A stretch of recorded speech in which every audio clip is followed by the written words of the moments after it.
वर्ष में 2 बार वासंतिक नवरात्रि और शारदीय नवरात्रि के आयोजन को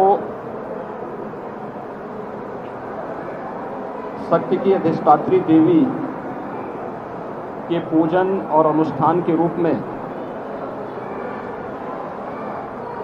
आयोजित करती आ रही है। हजारों वर्षों की इस विरासत पर हर भारतीय को गौरव की अनुभूति होती है। वर्ष में 2 बार यह अवसर आता है जब हम अपने समाज को उस सभ्यता, उन संस्कारों और उस संस्कृति के साथ उसका एहसास कराते हैं कि मातृशक्ति का हमारी परंपरा में क्या महत्व है। और आज हम सबका सौभाग्य है कि शारदीय नवरात्रि की नवमी की तिथि देवी स्वरूपा कुमारी कन्याओं के पूजन का पावन अवसर है। ये मेरा सौभाग्य है कि गोरक्षपीठ की इस परंपरा में कुमारी कन्याओं के पूजन का ये सौभाग्य आज पुनः मुझे प्राप्त हुआ है। सैकड़ों की संख्या में देवी स्वरूपा बालिकाएं यहाँ पर उपस्थित हुई हैं। अभी उनके पूजन का कार्यक्रम यहाँ पर संपन्न हुआ है।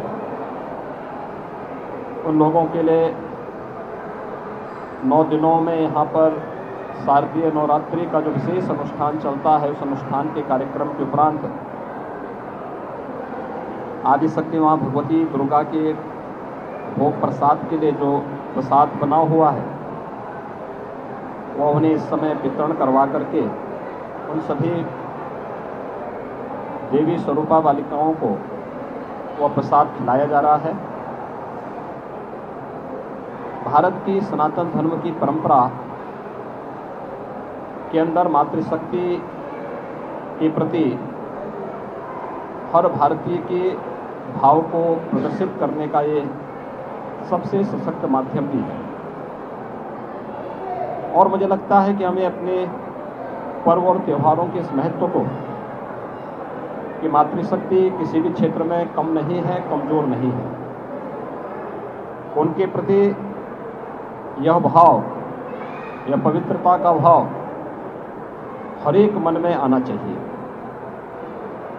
अगर हम देवी के इस स्वरूप को, जैसे हम सामान्य रूप से पूजा अर्चना तक रखते हैं, व्यवहारिक रूप में भी लेने लग जाएंगे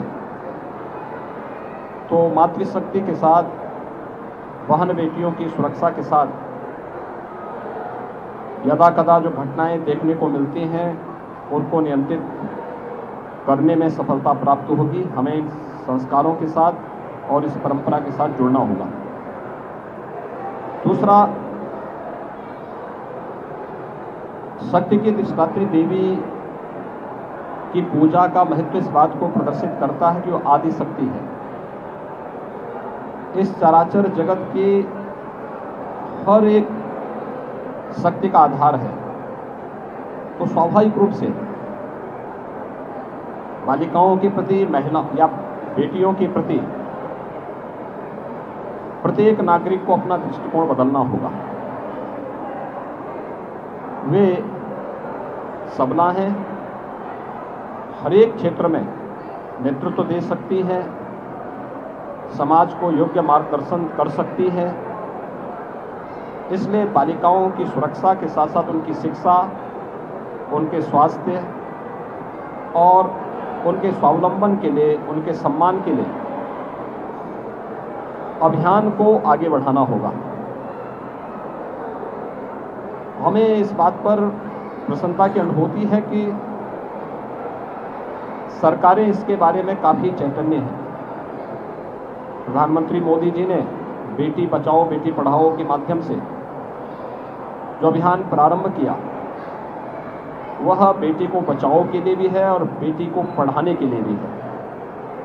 एक बेटी बचेगी, एक बेटी पढ़ेगी तो वह समाज में सम्मान और समाज में स्वावलंबन के मार्ग का अनुसरण स्वयं करती हुई दिखाई देगी। समाज की चैतन्यता उसे आगे बढ़ाने में मदद करेगी। मातृवंदना का कार्यक्रम या बेटियों की सुरक्षा के लिए चलाए जाने वाले तमाम ये कार्यक्रम हमें इस दिशा में एक नई दिशा प्रदान करते हैं। प्रदेश सरकार ने भी इस दिशा में बहुत सारे कार्यक्रम उठाए हैं। खासतौर पर मुख्यमंत्री कन्या सुमंगला योजना, जिसके माध्यम से बालिका के जन्म से लेकर के स्नातक तक की शिक्षा के लिए फ्री एजुकेशन के साथ ही उन बालिकाओं के लिए 15,000 के पैकेज की व्यवस्था इस योजना के अंतर्गत प्रारंभ की गई है और 10 लाख से अधिक बालिकाएं अब तक इस योजना से आच्छादित हुई हैं।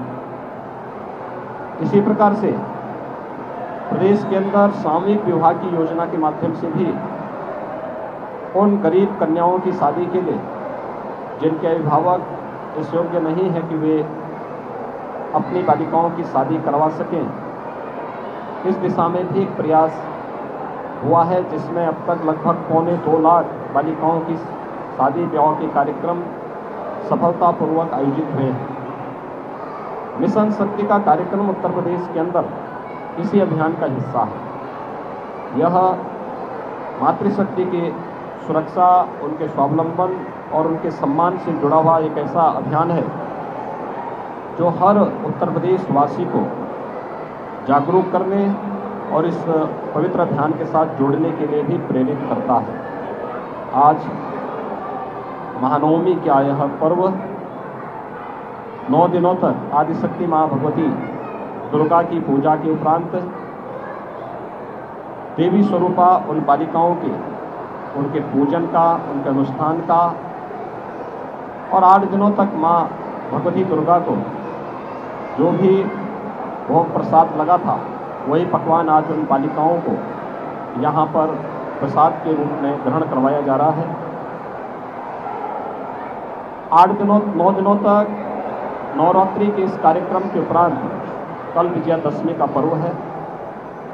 सत्य, न्याय और धर्म के पथ का अनुसरण करते हुए बड़ी से बड़ी ताकतों को कैसे परास्त किया जा सकता है, विजयादशमी का यह पर्व हम सबको सत्य के मार्ग का अनुसरण करने, धर्म के पथ पर सदैव निरंतर आगे बढ़ने की प्रेरणा प्रदान कर रहा है। सत्य और न्याय जहाँ होगा, धर्म जहाँ होगा, वहाँ विजय अवश्य होगी। विजयादशमी का यह पर्व भी हम सबको इस बारे में एक नई प्रेरणा प्रदान कर रहा है। मैं शारदीय नवरात्रि की पूरे प्रदेश वासियों को हृदय से बधाई देता हूँ, अपनी शुभकामनाएं देता हूँ। शारदीय नवरात्रि के उपरांत कल विजयादशमी का पावन पर्व होगा। मर्यादा पुरुषोत्तम भगवान श्री राम का रावण पर विजय, अधर्म, अत्याचार और अन्याय के प्रतीक रावण पर विजय के प्रतीक स्वरूप सभी सनातन धर्मावलंबी आयोजन को हर्षोल्लास के साथ मनाता है। और कल विजयादशमी के इस पावन पर्व पर भी मर्यादा पुरुषोत्तम भगवान श्री राम के विजय की इस पावन पर्व को पूरे भारतवासी उसी श्रद्धा और सम्मान के साथ आयोजित करेंगे। मैं इस अवसर पर विजयादशमी की भी हृदय से मंगलमय कामनाएं सभी प्रदेशवासियों के प्रति करता हूँ। मुझे विश्वास है कि शारदीय नवरात्रि और विजयादशमी का यह पर्व पूरे प्रदेशवासियों को सत्य, न्याय और धर्म के पथ पर चलने की प्रेरणा प्रदान करेगा। धर्म का वह पथ जो हमें हमारे कर्तव्यों के प्रति निरंतर प्रेरित करता है, प्रोत्साहित करता है, उस पथ का अनुसरण हर प्रदेशवासी करेगा। इस विश्वास के साथ पूरे प्रदेशवासियों के प्रति शारदीय नवरात्रि और विजयादशमी